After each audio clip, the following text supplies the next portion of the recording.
दोस्तों, अमेरिका से एक मैगजीन प्रकाशित होती है, दी अटलांटिक। ये दुनिया की सबसे पुरानी और सबसे प्रतिष्ठित मैगजीन्स में से एक है। जिस टाइम मैगजीन का हम अक्सर जिक्र करते हैं वो 1923 में शुरू हुई थी, जबकि जो दी अटलांटिक है वो 1857 का पहला प्रकाशन है। उसमें शदी हामिद साहब का एक लेख अभी प्रकाशित हुआ। शदी हामिद का शुमार दुनिया की जो टॉप 50 थिंकर्स होते हैं, 50 श्रेष्ठ विचारक, उनमें उनका शुमार किया जाता है। तो हामिद ने डोनाल्ड ट्रंप की अमेरिकी राष्ट्रपति चुनाव में 2020 में संभावित जीत कि अगर डोनाल्ड ट्रंप दोबारा चुनाव जीत जाते हैं तो उसके मद्देनजर कुछ संभावनाएं व्यक्त की हैं। उनके पूरे लेख का सार मैं आपको बिंदुवार बताता हूं। अव्वल तो वो कहते हैं कि वो नहीं मानते कि डोनाल्ड ट्रंप एक फासिस्ट हैं और वो अमेरिका को समाप्त कर देंगे। इनफैक्ट कर ही नहीं सकते, कोई एक व्यक्ति ऐसा नहीं कर सकता, कोई एक पार्टी ऐसा नहीं कर सकती। पर डेमोक्रेट पार्टी और अमेरिका के जो लेफ्ट लिबरल है वो पहले दिन से इसको एक अकाट्य सत्य बनाकर प्रचारित करते रहे और पेश करते रहे। इसके चलते अभी तक 2016 का डोनाल्ड ट्रंप का राष्ट्रपति चुना जाना, इसे ना डेमोक्रेट्स और ना ही लेफ्ट लिबरल पचा नहीं पाए हैं। पहले तो उन्होंने कह दिया कि वो लोग मूर्ख थे जिन्होंने डोनाल्ड ट्रंप को वोट दिया, एक कैटल बेल्ट करके डिफाइन कर दी। लेकिन धीरे धीरे ये नफरत में बदलता चला गया और अब ये हो रहा है कि जो डेमोक्रेट्स के समर्थक हैं, जो लेफ्ट लिबरल्स हैं, उनको लगता है कि जिन्होंने भी डोनाल्ड ट्रंप को वोट दिया है उन्होंने अपने ही मुल्क अमेरिका के साथ दगा किया है, विश्वासघात किया है। फिर हामिद कहते हैं कि पिछले 4 वर्षों में लेफ्ट लिबरल्स ने देश की हर संवैधानिक संस्था ट्रैश की है, उसकी विश्वसनीयता पर सवाल उठाया है और उसको पूरी तरह से संदिग्ध बनाया है। इसमें उनका चुनाव आयोग, उनका मीडिया और उनका हायर जुडिशरी, उच्च न्यायपालिका भी शामिल है। उन्होंने देश के तकरीबन हर हिस्से को युद्ध का मैदान बना दिया है।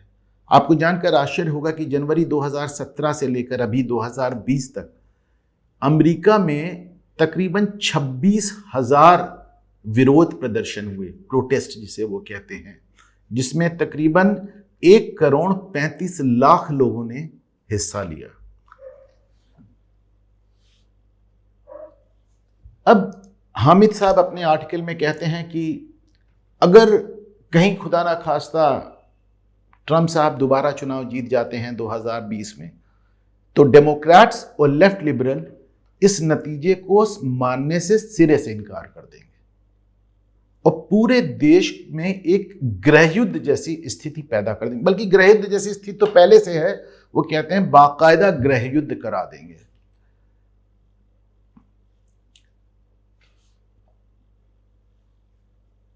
आप देखें, हामिद कहते हैं कि 2016 में भी जो ट्रंप की जीत हुई थी उसको लोकतंत्र की हार के रूप में प्रचारित किया गया था। यदि 2020 में भी ऐसा होता है तो इसको लोकतंत्र की समाप्ति के रूप में कहा जाएगा और उसके बाद इस मुल्क में गृह युद्ध कोई नहीं रोक पाएगा।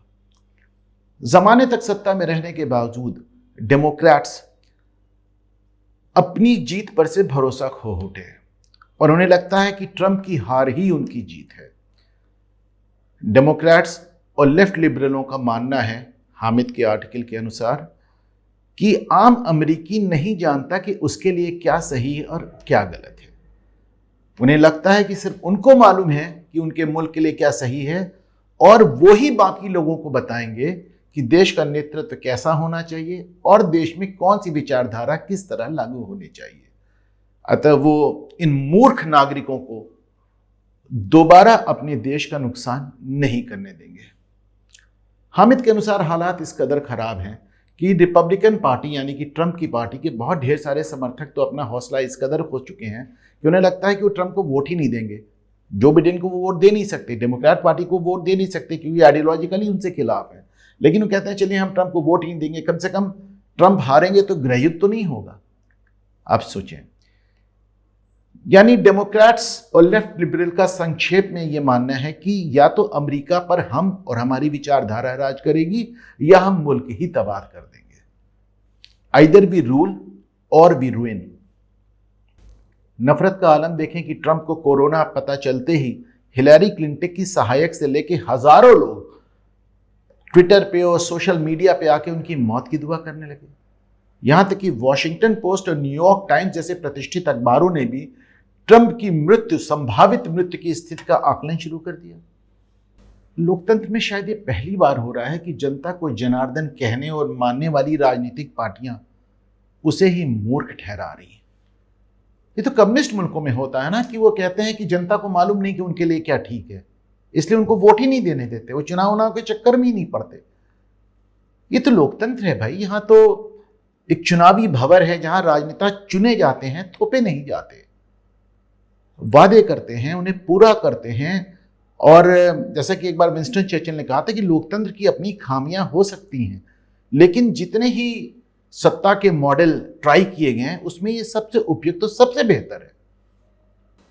और आप देखें कि ये जो संवैधानिक संस्थाओं की धज्जियां उड़ाई गई, वो संविधान की दुहाई दे देकर संविधान को बचाने के नाम पर, ये जो मुल्क में, अमेरिका में अराजकता का माहौल आप पिछले 4 साल से देख रहे हैं, ये मुल्क को बचाने के नाम पे हो रहा है। हमारे अंग्रेजी पढ़ने वाले दर्शक अक्सर ये एक फ्रेंच फ्रेज का इस्तेमाल देखते होंगे, डेजा वू, यानी कुछ देख के ऐसा एहसास होना कि पहले भी देखा हुआ है। हामिद मियां का जो आर्टिकल है वो तो अमेरिका पर है, पर उसे पढ़ के ऐसा क्यों लगता है कि जैसे हमारे अपने मुल्क, हमारे अपने माहौल की बात हो रही है। मजरू सुल्तानपुरी साहब का एक शेर है, जफा के नाम पे तुम क्यों संभल के बैठ गए, तुम्हारी बात नहीं, बात है जमाने की।